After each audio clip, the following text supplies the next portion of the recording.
दोस्तों आज हम जानेंगे ऐसे राज्य के बारे में जो पशुपालकों को लाभ पहुंचाने के लिए गोबर की खरीदी करेगा। जी हाँ, मैं बताने जा रहा हूं आपको गोधन न्याय योजना के बारे में।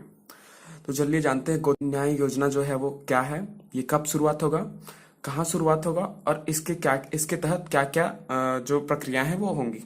ठीक है, तो सबसे पहले आपको बताऊंगा ये गोधन न्याय योजना है वो है छत्तीसगढ़ में प्रारंभ किए जाने वाली है। ठीक है, और ये हरेली के दिन इस योजना का प्रारंभ किया जाएगा। ठीक है, इस योजना के बारे में आपको और विस्तार से बताता हूँ। देखिए, छत्तीसगढ़ एक कृषि प्रधान राज्य है। ठीक है, और यहाँ कृषि के साथ साथ पशुपालकों की भी संख्या किसानों के साथ साथ पशुपालकों की भी संख्या बहुत अधिक है। ठीक है, तो किसान सिर्फ एक ही आय के स्रोत पर निर्भर रहते थे जो था कृषि।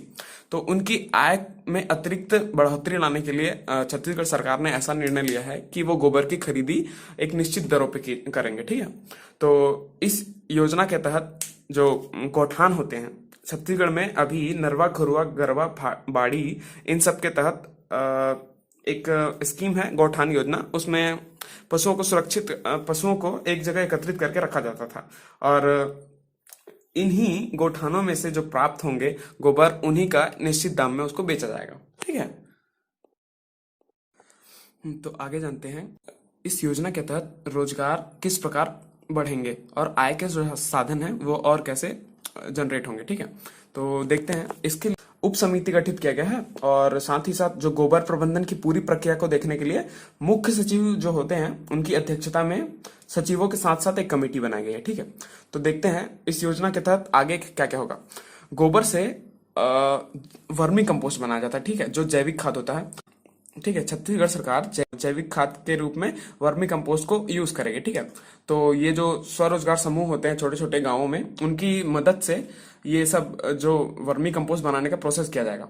दरअसल मुख्यमंत्री ने बताया छत्तीसगढ़ के साथ साथ बाहर जितने भी राज्य हैं वहाँ ये जैविक खाद की जो मार्केटिंग है उनका डिमांड बहुत अच्छा है। ठीक है, तो इससे डिमांड जब अच्छी है तो वर्मी कंपोस्ट जब बनेगा तो इसका जो मार्केट है वो बहुत एक्सपांड करेगा। ठीक है, तो ये एक रहा आपका वर्मी कंपोस्ट के थ्रू रोजगार जो है वो बढ़ेगा। ठीक है, छत्तीसगढ़ में अभी तक 2200 गांवों में गौठानों का निर्माण हो चुका है। ठीक है, और आने वाले महीनों में 2-3 महीनों में करीब करीब 2500 से 2800 और गौठान बन जाएंगे।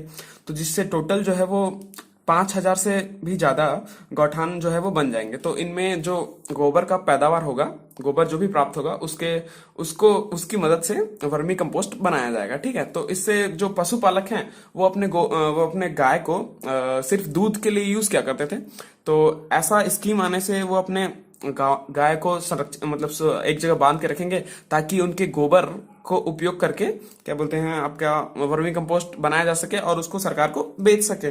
ठीक है, पहले उन लोग गोबर को बेचेंगे, उसके बाद उस गोबर का यूज करके बाकी जो समितियां हैं वो वर्मी कंपोस्ट वगैरह प्रोसेस करके बनाएंगी। ठीक है, तो एक प्रकार से कहा जाए ये गोठान जो है वो आजीविका केंद्र के रूप में आगे चल के जो है वो स्टेबलाइज हो जाएंगे। ठीक है, मेरे दृष्टिकोण से इस योजना का जो सकारात्मक प्रभाव ये होगा कि आने आने वाले दिनों में जो सामान्य लोग होते थे वो अपने गायों को कुछ ऐसे ही यत्र तत्र रख देते थे, लेकिन अब उनके गोबर की जब बिक्री नियमित दामों में होने लगेगी तो वो अपने गायों को संरक्षित करके रखेंगे। तो जिससे एक प्रकार से उनकी जो अतिरिक्त आय है उसमें बढ़ोतरी होगी। ठीक है, और ग्रामीण अर्थव्यवस्था में भी थोड़ा सा आपको ग्राफ जो है वो ऊपर बढ़ते दिखाई देगा।